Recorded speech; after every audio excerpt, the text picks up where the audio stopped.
ഏർപ്പെട്ടു. അന്നേരത്താൻ ശ്രീ കൈലാസത്ത് അച്ഛൻ പരമേശ്വരനും അമ്മ പാർവതി മാതാവായിരിക്കുന്നു വരായിരിക്കുന്നു. ഒരു കാലത്ത് അന്നേരത്തായിരിക്കുന്ന അരുളി ചെയ്തു നമ്മളായിരിക്കുന്നു.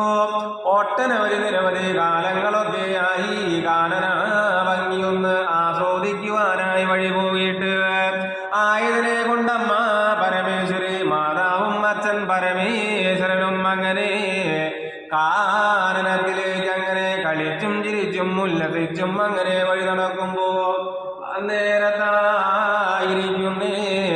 വേഗം തന്നെയായിരിക്കുന്നല്ലോ അവിടെ കുറെ വാനരന്മാരും വാനര നരിമാരും അവരായിരിക്കുന്ന ക്രീഡാസുഖങ്ങളിലൊക്കെ ഏർപ്പെടുന്നതും രമിക്കുന്നതൊക്കെ കാണുന്ന കാലം